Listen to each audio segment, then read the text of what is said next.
الحمد لله رب العالمين والصلاة والسلام على رسوله الكريم أما بعد فأعوذ بالله من الشيطان الرجيم بسم الله الرحمن الرحيم إذا جاء نصر الله والفتح ورأيت الناس يدخلون في دين الله أفواجا فسبح بحمد ربك واستغفره إنه كان توابا صدق اللہ العظیم۔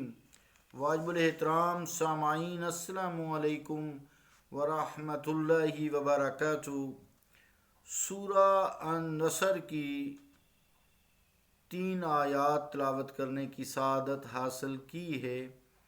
ان آیات کا ترجمہ یوں ہے: جب اللہ کی مدد آ پہنچے اور فتح نصیب ہو جائے اور آپ دیکھ لیں لوگوں کو کہ وہ داخل ہو رہے ہیں اللہ کے دین میں فوج در فوج، تو اس وقت اپنے رب کی حمد کرتے ہوئے اس کی پاکی بیان کیجئے اور اپنی امت کے لیے اس سے مغفرت طلب کیجئے۔ بے شک وہ بہت توبہ قبول کرنے والا ہے۔ اللہ کا قول سچا ہے جو بڑی ہی عظمت والا ہے۔ عزیزان گرامی قدر، السلام علیکم ورحمۃ اللہ وبرکاتہ۔ اس سورہ عظیم میں پہلی آیت میں ہی یہ بات واضح کر دی کہ اگر تکمیل فرض کی سعادت حاصل ہو جائے، کسی مہم میں کامیابی ہو جائے، تو اے بندگان خدا، بھولے سے بھی یہ خیال نہ کرنا کہ اس کامیابی میں تمہاری کوئی قابلیت ہے، تمہاری ہونہاری ہے، تمہاری کسی ہوشیاری کا دخل ہے، بلکہ یہ یقین رکھنا کہ یہ میرے بندہ نواز رب کریم کی نصرت اور تائید کی برکت ہے، میری یہ کامیابی اس کی مرہون منت ہے۔ اگر تم اسے اپنی قابلیت کا نتیجہ خیال کرو گے تو تمہارے دل میں غرور پیدا ہو جائے گا، اور مغرور فاتحین سے ایسی ناروا حرکتیں سرزد ہو جاتی ہیں کہ ان کی کامیابی شکست سے بھی زیادہ ان کے لیے رسوا کن بن جایا کرتی ہے۔ اللہ تعالیٰ اپنے پیارے رسول مقبول صلی اللہ علیہ وآلہ وسلم محمد مصطفیٰ علیہ الطیب التحیۃ والثناء کو فرما رہا ہے کہ جب میری مدد پشت پناہی کے لیے پہنچ جائے اور میری مہربانی سے فتح نصیب ہو جائے، اور جو لوگ اب تک شمع اسلام کو بجھانے کے لیے طوفان بن کر امڑتے رہے اور اس پر پروانوں کی طرح جب وہ نثار ہونے لگیں اور فوج در فوج دین اسلام کو قبول کرنے لگیں، تو آپ کا اے مصطفیٰ علیہ السلام فرض یہ ہے کہ آپ اپنے رب کی حمد کرتے ہوئے اس کی پاکی بیان فرمائیں۔ عزیزان گرامی قدر، فتح مکہ کے بعد 9-10 ہجری میں جزیرہ عرب میں دور و نزدیک جتنے بھی قبائل آباد تھے وہ بارگاہ رسالت میں حاضر ہونے لگے اور حضور علیہ السلام کے دستے حق پرست پر اسلام قبول کرنے لگے۔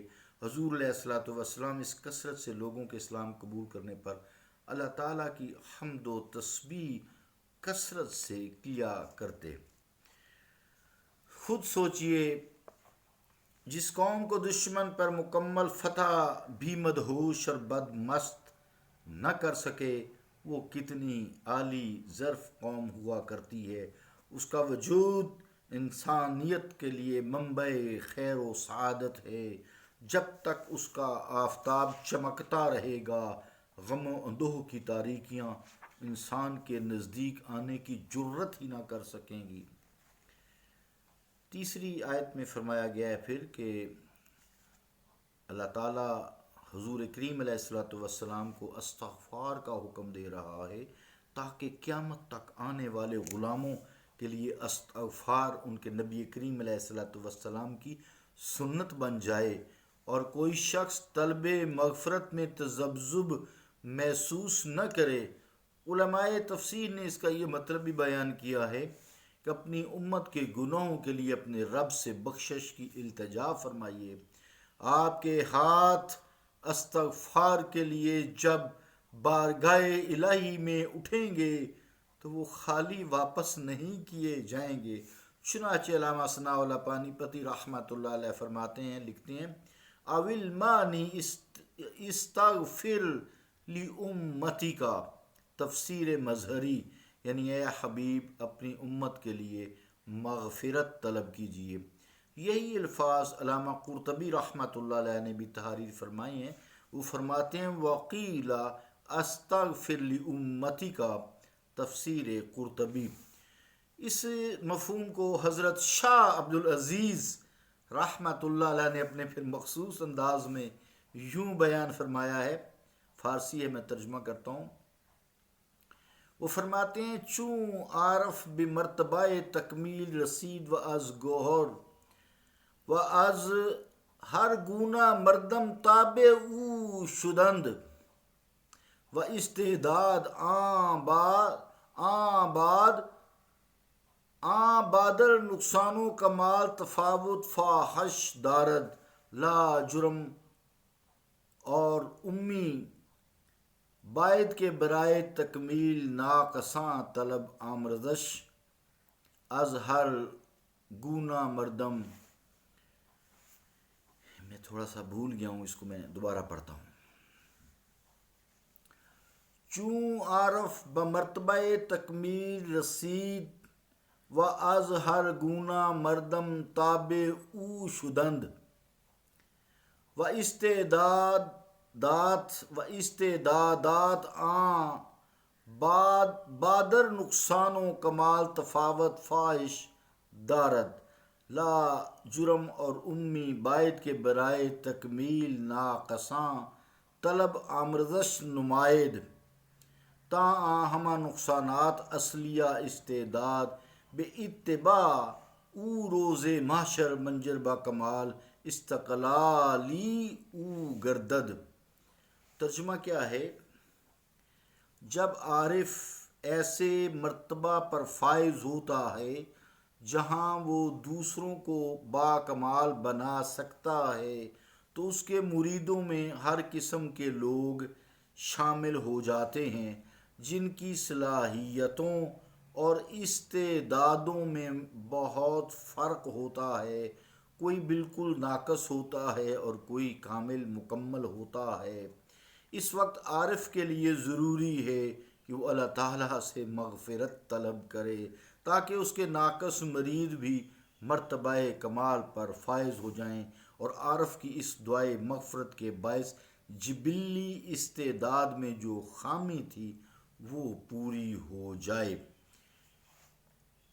تیسری آیت میں کا ایک معنی یہ بھی کیا گیا ہے کہ جو آخری الفاظ ہیں انہ کان توابا، تو اس حوالے سے اس کا معنی ایک تو یہ ہے کہ وہ بہت توبہ قبول فرمانے والا ہے۔ جب کوئی روح سیاہ اور بدکار اس کے در کرم پر پہنچ جاتا ہے تو اس کی رحمت اس کا استقبال کرتی ہے اور اس کے گناہوں کو معاف کر دیا جاتا ہے۔ دوسرا معنی شاہ عبدالعزیز رحمۃ اللہ علیہ نے الفاظ میں بیان فرمایا ہے فارسی میں، ہر آئینہ او تعالی بفیض رجوع می کنند در حق ناقصاں و تکمیل رحمت می فرمائد، پس عزو بعید نیست کہ اتباع تیرا بطفیل تو کامل سازد۔ ترجمہ کیا؟ یعنی اللہ تعالیٰ اپنی نگاہ فیض سے ناقصوں کی طرف توجہ فرماتا ہے اور اس کے نقص کو کمال سے بدل دیتا ہے۔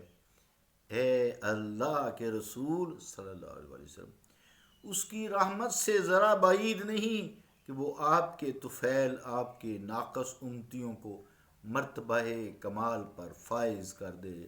اللہم تب علینا انک انت التواب الرحیم بجاہ حبیبک محمد الرؤوف الرحیم علیہ وعلی آلہ واصحابہ افضل الصلاۃ و اجمل التسلیم۔